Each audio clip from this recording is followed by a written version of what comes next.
লোকটি যখন তার বিবিরে কথা মতে যখন বাড়িতে চইলা গেছেন, বাড়িতে যাওয়ার পরে ডাক দিয়া বলেন, মা আমার বিবি বলেছে তোমার ব্যবহার ভালো না। মা বারবার ডাক দিয়া কয়, বাবারে তোর বিবির সাথে আমি কোনো দুর্ব্যবহার করি নাই। কিন্তু সন্তান কিছুতেই মানে না। বিবি যেই কথাটা বলছে ওই কথার উপরে অটল আছে, মার কথা কিছুতেই মানে না। এক পর্যায়ে ডাক দিয়া কয়, মা আজ থেকে তুমি এই বাড়ি থেকে সরে যাইবা, অথবা আমি এই বাড়ি ছেড়ে চলে যাব। আর কোনোদিন আমি তোমার বাড়িতে আসবো না। আমি রোজগার কইরা তোমারে খাওয়াই, আমি তোমারে টাকা পয়সা দিই, তোমার বাড়ি কইরা দিছি মা, কিন্তু তুমি আমার বিবির সাথে ভালো ব্যবহার করো না। ও মা, আজ থেকে বললাম গো মা, আমি আর তোমার বাড়িতে আসবো না। আমার বিবিকে নিয়ে আমি আলাদা একটা বাড়িতে থাকবো। জনম দুঃখিনী মা সন্তানের হাতটা ধইরা ডাক দিয়া কয়, বাবারে বিবির কথা মতে তুমি দূরে সইরা যাইতেছো বাবা, তোমার হাত ধরে বলতেছি বাবা, আল্লাহর নামের কসম করে বলি রে বাবা, আমি আল্লাহর নামের শপথ করে বলি বাবা, তোমার বিবিরে আমি কষ্ট দেই নাই, আঘাত দেই নাই, তোমার বিবিরে আমি কষ্ট আঘাত দেই নাই, কটু কথা বলি নাই। কিন্তু সন্তান কিছুতেই মানতেছেন না। মার উপর গরম মেজাজ, বড় বড় চোখ রাঙায়া কথা বলতেছে। একবার যাই ডাক দিয়া কয়, মা আজ থেকে তোমার ভাত কাপড় সব বন্ধ। ওই যে একটা রুম আছে ওই রুমে তুমি থাকবা, আমার বিবির সাথে কোনো কথা বলবা না, আমার সাথেও কোনো কথা বলবা না।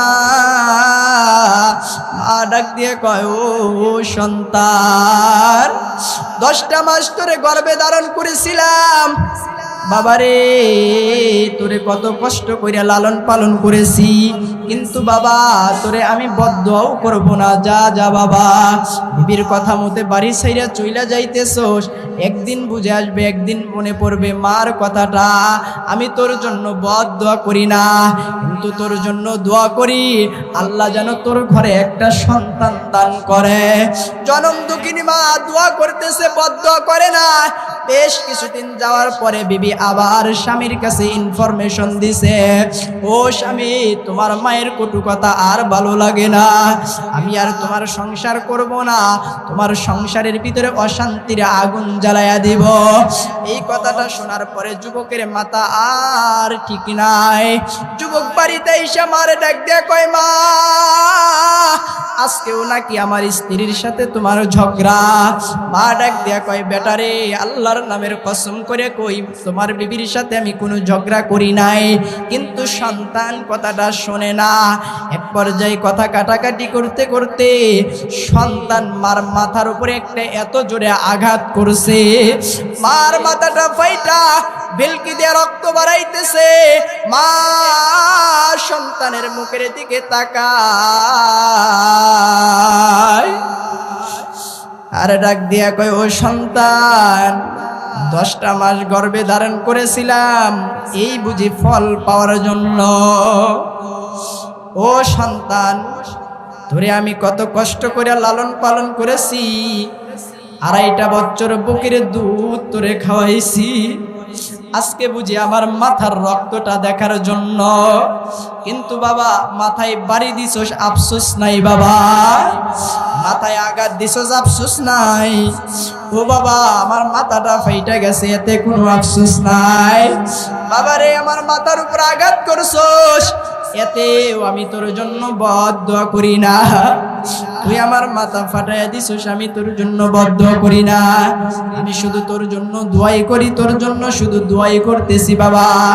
আল্লাহ যেন তোরে কোনোদিন বিপদের মধ্যে ফেলায় না, আল্লাহ যেন তোরে কোনো বিপদ দেয় না। জনম দুঃখিনী মা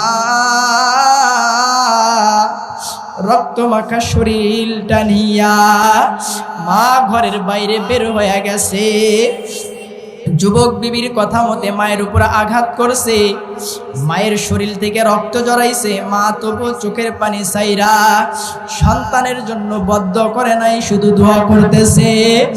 এমন সময় দেখা গেল 1 দিন 2 দিন 3 দিন পার হয়ে যায়, বিবি আর ছেলের সাথে ভালো কোনো দুর্ব্যবহার দেখায় না। হঠাৎ একদিন ঘরের দরজায় মার দরজায় চলে গেছে। যাওয়ার পরে দেখেন